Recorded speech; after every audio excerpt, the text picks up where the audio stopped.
I figure I need to slow down a bit.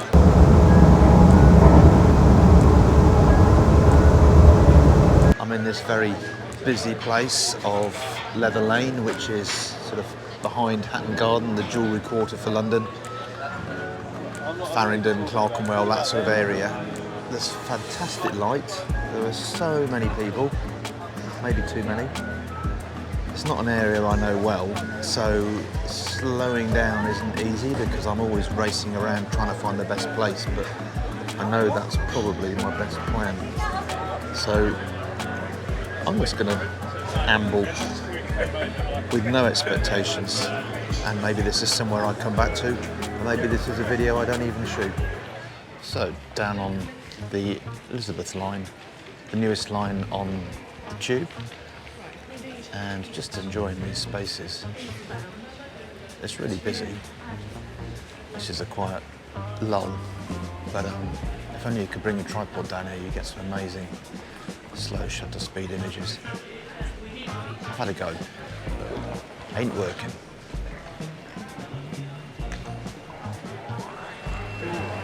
So Farringdon, it's always good to explore somewhere you don't know quite so well. And that's the plan today. And here I am at Farringdon, which is kind of just between the West End and the city, really, I suppose, a little bit north. Loving the old station, which has kind of been superseded by this brand new one on the Elizabeth line.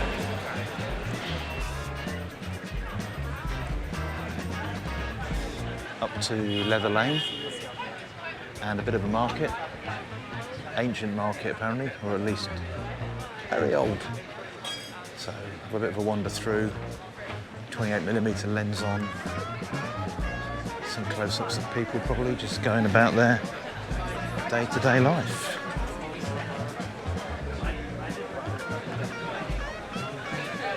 And it is lunchtime, so going to be queues, and it's mostly food here.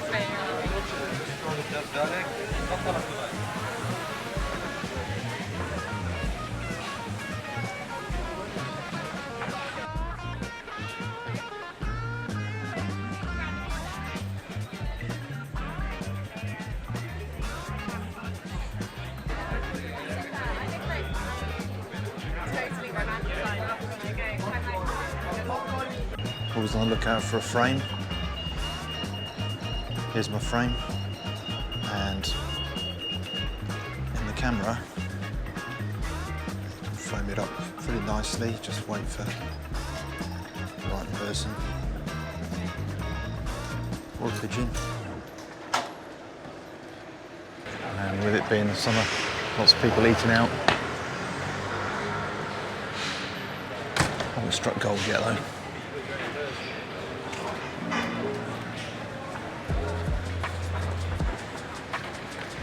Never too late.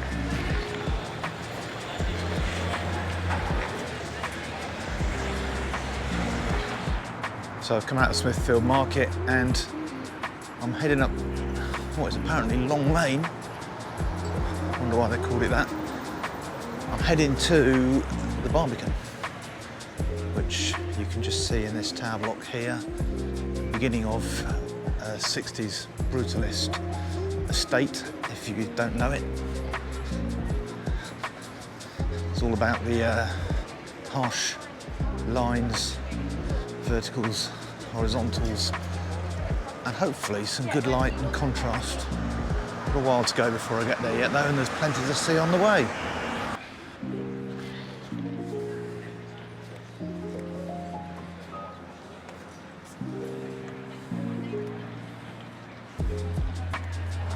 Oh, welcome to the Barbican. And yeah, there's so many different levels, walkways, roads. Actually, not many roads, but a few classic places for London street photography, which it's hard to get an interpretation on that's unique. These boards have been shot so many times, including by me, but there is an enduring appeal about this road and the row of lights,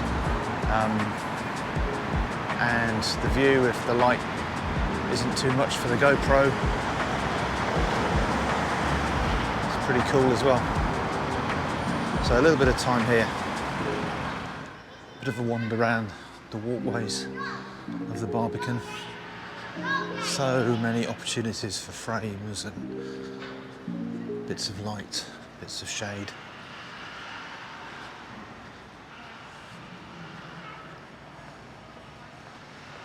It's a real question of working a really big scene, actually. And this is just the tip of it.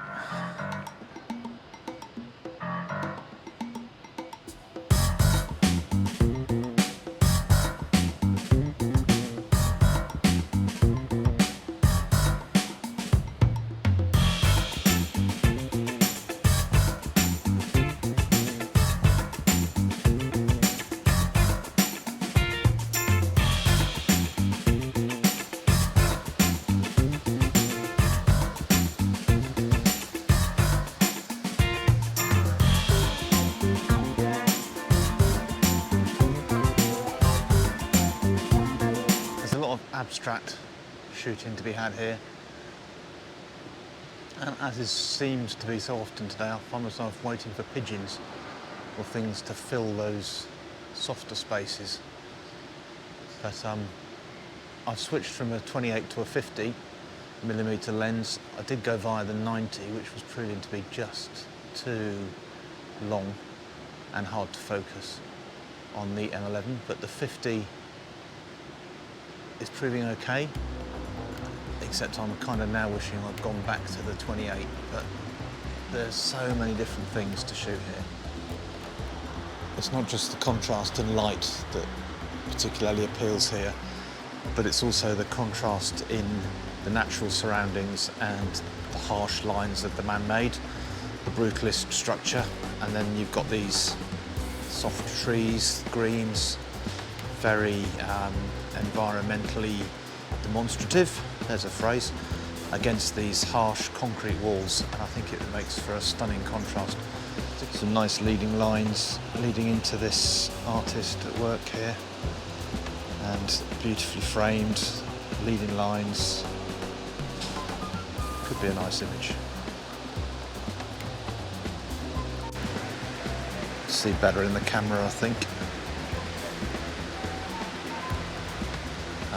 Works really well in black and white, but what does it need? It's that eternal street photography question where you're waiting for one person, something definitive, you don't know what it is until it goes through. Could be a pigeon, again, it's obviously pigeon day, or an individual, a bewildered foreign student and his girlfriend perhaps. Somebody in a big floppy hat. Cowboy on a horse, that'd be good. Camel. Some great spots down here for symmetry. Got the water, reflections. It's the gift that keeps on giving in many ways. I struggle with it. I think it's too sort of formal from what I would normally shoot. You know, the quick in-your-face candid imagery, which is kind of almost more about what's going on over there with people out enjoying the sunshine, having a coffee, having their lunch, coming round into the building, the very formal urban architecture, which I do like. It's asking for a different kind of street photography, and it's not one I always have the patience for. This I like. The frames, diagonals of the stairs, the little fire extinguisher in red.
funny how things work out.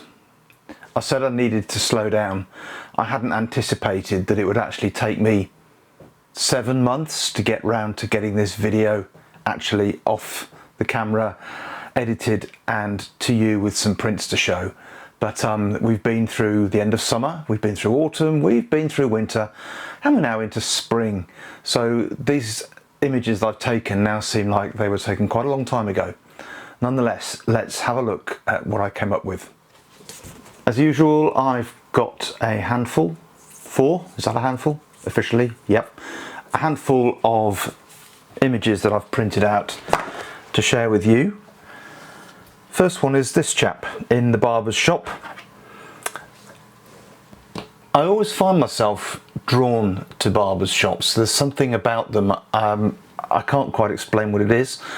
I love them particularly when they have these old barbershop chairs, the red and the chrome. Love all of that. And I'm also always drawn to people on a break. And here he is, our barber, gloves on, checking his phone, sitting there in his barber shop. He's even got the red neon sign behind him to let us know that it's a barber shop. But of course there's a whole wealth of other information here because this is shot through glass, so again you get this massive reflection. All of the bikes, what do you call them? The rental bikes behind and the road opposite, the old London bollards here, the reflections from the modern building opposite. This was on Long Road, and I can't resist these shots. I've taken quite a few shots where there are barber shops and reflections in windows, so this was a natural to me. I quite liked it in black and white as well, but I think it's the chrome and the reds in here that really make it for me. If I'm being fussy, maybe one day it's worth trying one of these images with a polarizer so you don't get quite so much reflection, and I could maybe lose some of the highlights in these white bits around the chap's face so we'd be able to see him better. But there you go. First one. The second image is this one from the Barbican, and I like that it messes with our perceptions a bit because the very base of the image here is the first floor wall. So I'm up a level looking down, and then you've got these 2 concrete pillars which come right down into this pool of water and divide half the frame, so they almost look like they don't belong, but it's that not belongingness that I really like. And then the other right hand side, this third here, is much more conventional. It's a top down, almost like a drone image really, of this group who are beautifully arranged in a circle with somebody in the middle. I like the fact that the 2 chairs here are not touching them, that the shadow of the 2 chairs is standing free of the chairs as well. It's nicely delineated. You've got the lamp down here which gives a little bit of balance to this part. Yeah, it just works for me, and it is using the thirds. I guess they're on a third here, both horizontally and vertically. So it's satisfying that often things that are complying to the rule of thirds are satisfying, and this is satisfying. Switching to black and white, right towards the end of my time in the Barbican, I came across this solitary figure. I say he's solitary, there is actually a really tiny other character here right in the distance, but this gentleman, in some ways looking like he's been sitting there for centuries. You can imagine he's been there for a long time, but actually I can reliably inform you he's not dead. He was moving and he did go and sit down, and I watched him go and sit down. But I like the fact that he's just so still, obviously still because it's a still image, but you get the sense that he's still and he's been sitting there for a long time. The lines on the floor are really helpful for drawing our eyes to him, and the framing of the square here, and the lines all leading in to him. He's sitting on a third pretty much, and it had to be black and white really because it's got those textures, it's got the contrast. Colour would have been a distraction, so Number 125, come in, your time is up, and I think it works really well in black and white. Finally, a square image. I very, very rarely shoot to make a square image, and to be honest, this is cropped in from a 3x2, but it definitely needed to be a square. I know people who look at my work will often say, oh, that would be great as a square, and I'd take their advice sometimes, because it's always good to get somebody else to give you an opinion on your work, a critique. But I did this myself. I knew it needed to be a square, and I think it's because there are so many combinations of verticals and horizontals, and he is just off centre, this chap walking through in his business suit. Again, black and white, because it is all about those contrasts, and it's about the textures and the patterns that form up. It's almost an abstract image. I could very easily imagine it as a painting of blocks of blacks and whites. The fact that it's a photograph doesn't really change the abstract nature of it, and it's one that I think really does work, particularly with this nice white framing around it.